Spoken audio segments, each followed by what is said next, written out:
Hello friends, welcome to Vedanta Guru channel.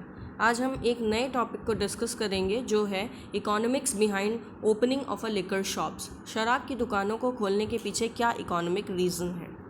Central government ने 4 मई 2020 को corona pandemic disease के दौरान चलते लॉकडाउन में लिकर शॉप्स को रीओपन करने का डिसीजन लिया और इस डिसीजन के पीछे सिर्फ एक ही रीज़न था कि लॉकडाउन की वजह से जो हमारी इंडियन इकोनॉमी सफ़र कर रही थी उसे किक स्टार्ट देने के लिए ये एक छोटा सा स्टेप लिया गया। आइए जानते हैं अल्कोहल को बेचने के बाद जो स्टेट्स को रेवेन्यू मिलता है उसके बैकग्राउंड के बारे में। जनरली सोर्स ऑफ रेवेन्यू होता है बहुत सारे स्टेट्स के लिए अल्कोहल की सेल। केवल उन स्टेट्स जिनने इस पर बैन लगा रखा है जैसे कि बिहार, गुजरात, मिज़ोरम, नागालैंड और एक यूनियन टेरिटरी लक्षद्वीप, उनको छोड़कर, क्योंकि इन स्टेट्स ने अल्कोहल की मैन्युफैक्चरिंग और सेल दोनों पे ही बैन लगा रखा है। जनरली क्या होता है, states government put excise duty on the sale of the alcohol. इसके अलावा वैल्यू एडेड टैक्स और इम्पोर्टेड लिकर पर इम्पोर्ट फ़ी, ट्रांसपोर्टेशन फ़ी और रजिस्ट्रेशन फ़ी भी लगाई जाती है।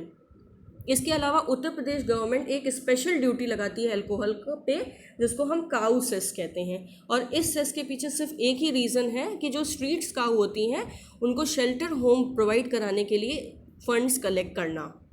फर्दर ये बहुत ही इम्पॉर्टेंट पॉइंट है, इसको आप नोट भी कर सकते हैं कि 1/5 of the state budget is funded by the revenue earn by the sale of the liquor. अब सेल ऑफ द लिकर दो मॉडल्स पर वर्क करता है, एक है बिजनेस टू बिजनेस मॉडल और दूसरा है business to consumer model. Business to business model को हम होल सेल मॉडल भी कहते हैं और बिजनेस टू कंज्यूमर मॉडल को हम रिटेल बिजनेस कहते हैं। होल सेल बिजनेस में क्या होता है कि डिस्ट्रीब्यूटर जो है अल्कोहल को परचेज करता है, उसके बाद वो इस अल्कोहल को डिफरेंट रिटेलर्स पे, शॉप्स पे, रेस्टोरेंट पे या फिर किसी दूसरे डिस्ट्रीब्यूटर्स को सेल कर देता है। और रिटेल बिजनेस का सीधा मतलब है ओपनिंग अ लिकर शॉप और अ बार, जिसमें क्या होता है अल्कोहल डायरेक्टली सेल की जाती है कंज्यूमर्स को। फर्दर होल सेल बिजनेस और रिटेल बिजनेस कुछ स्टेट्स जैसे तमिलनाडु और केरला और यूनियन टेरिटरी दिल्ली में दोनों ही स्टेट्स गवर्नमेंट के हाथ में होता है, जबकि कुछ स्टेट्स जैसे राजस्थान, उत्तराखंड, उत्तर प्रदेश, तेलंगाना, आंध्र प्रदेश, उड़ीसा एंड महाराष्ट्र में जो रिटेल बिजनेस है वो प्राइवेट प्लेयर्स के हाथ में होता है और wholesale business state government के हाथ में होता है। आइए जानते हैं रीज़न क्या था या बेसिक आइडिया क्या था लिकर शॉप्स को वापस से खोलने का। तो सिंपल रीज़न है कि इकोनॉमी को बूस्ट करने के लिए ये स्टेप लिया गया था।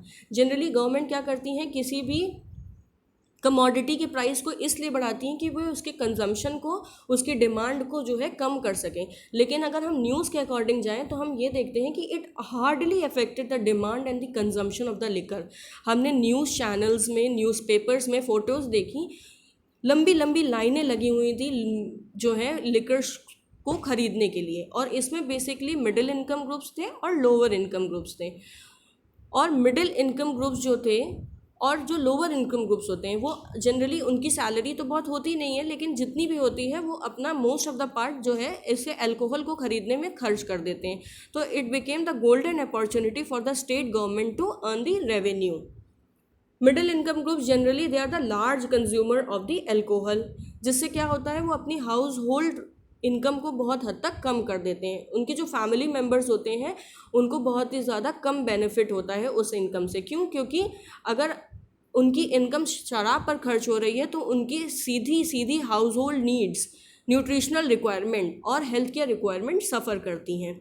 लेकिन अगर हम इसी पिक्चर को दूसरे एंगल से देखें तो उनकी फैमिलीज़ को बहुत ज़्यादा बेनिफिट्स हो सकता है। वो कैसे कि अगर वो इस पैसे को अल्कोहल पर ना खर्च करके एसेंशियल कमोडिटीज़ पे खर्च करती हैं तो क्या होगा, जो कंपनीज एसेंशियल कमोडिटीज़ प्रोड्यूस करती हैं वो अपने प्रोडक्शन को बूस्ट करना चाहेंगी और इस प्रोडक्शन को बूस्ट करने के लिए वो बहुत सारे लोगों को हायर करेंगी, जिससे क्या होगा, एम्प्लॉयमेंट जनरेशन भी होगा। लॉकडाउन के दौरान वैसे भी एम्प्लॉयमेंट बहुत हद तक कम हो गई है और जो लोग काम कर भी रहे थे वो उन्हें अपनी आधी सैलरी मिल रही है। तो एक पॉजिटिव स्टेप ये भी होगा एसेंशियल कमोडिटीज़ पे खर्चा करने का कि एम्प्लॉयमेंट जनरेशन होगा। और चूंकि लॉकडाउन के बाद इकोनॉमी को रीस्टार्ट होना है तो सबसे इम्पॉर्टेंट स्टेप है कंज्यूमर स्पेंडिंग को बढ़ाना। ये बहुत ही ज़्यादा की स्टेप होगा। लोगों के हाथ में पैसा होगा तो वो खर्च करेंगे और इकोनॉमी धीरे धीरे ग्रो करेगी। एंड लिकर सेल की बात करें तो it will be a very easy and lazy way to boost the revenue, as alcohol does more harm than it does any good. और सबसे इंपॉर्टेंट पॉइंट ये है कि अल्कोहल के प्राइस को बढ़ाने से मार्केट में इन्फ्लेशन भी हो रहा है, और इन्फ्लेशन को कंट्रोल करने के लिए गवर्नमेंट के पास सिर्फ दो पॉलिसी मेथड्स होते हैं, वो है मॉनेटरी पॉलिसी और fiscal policy. Monetary policy basically क्या है कि CRR, SLR या फिर इंटरेस्ट रेट को बढ़ा करके लॉन्ग टर्म में बेनिफिट्स देखा जाता है। और चूंकि ये इकोनॉमी में स्लो डाउन एक डिजीज़ जो कि टेम्प्रेरी डिजीज़ है उसकी वजह से है, तो इस समय मॉनेटरी पॉलिसीज बहुत ज़्यादा बेनिफिशियल नहीं होगी, क्योंकि इसके इफेक्ट हमें सिर्फ लॉन्ग टर्म में ही दिखाई देंगे। तो beneficial step will be only fiscal policy, जो कि relief fund, subsidies and scheme आती हैं। और हमने देखा कि सेंट्रल गवर्नमेंट रिलीफ पैकेजेस भी प्रोवाइड करा रही है, जिससे क्या हो रहा है, डायरेक्ट कैश आ रहा है लोगों के हाथ में और लोग उसे खर्च कर सकते हैं अपनी न्यूट्रिशनल रिक्वायरमेंट के लिए, अपनी हेल्थ केयर के लिए, यानी कि कंज्यूमर स्पेंडिंग बढ़ रही है।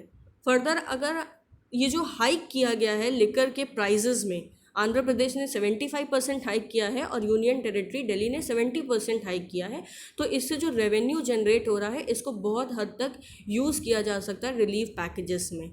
लेकिन सबसे इम्पॉर्टेंट क्वेश्चन ये है कि does really government has this huge amount of money to donate?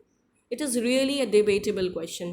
And if the money generated out of this liquor sale price hike should be genuinely used for this relief packages and healthcare, because government के पास बहुत और खर्चे होते हैं, खर्च मतलब इस पैसे को खर्च करने के लिए, जैसे जो गवर्नमेंट एम्प्लॉयज़ हैं उनको पेंशन देने के लिए, सैलरीज प्रोवाइड कराने के लिए, या फिर और भी डेथ होते हैं उनको चार्ज करने के लिए। लेकिन गवर्नमेंट को जेन्युइनली इस पैसे को खर्च करना चाहिए सिर्फ और सिर्फ रिलीफ पैकेजेस को प्रोवाइड कराने में, जिससे कंज्यूमर स्पेंडिंग बढ़ेगी और इकोनॉमी हमारी ग्रो कर सकेगी।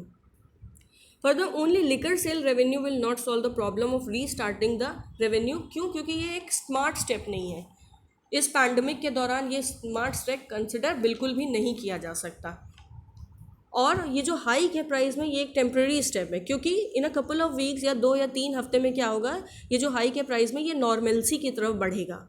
जैसे और अदर कमोडिटीज़ का प्राइस जो है धीरे धीरे बढ़ता है, वैसे ही अल्कोहल का भी प्राइस फर्दर आगे कुछ दिनों में सिर्फ नॉर्मल रेट पे ही बढ़ेगा। इसलिए हमें ये ध्यान देना है कि और जो सोर्सेज हैं रेवेन्यू को जनरेट करने के, जैसे एसेंशियल कमोडिटीज़ पे खर्च करने के या स्पेंडिंग बढ़ाने की ज़रूरत है, इस और अलग स्टेप्स पे ध्यान देना चाहिए, ना कि सिर्फ अल्कोहल पे।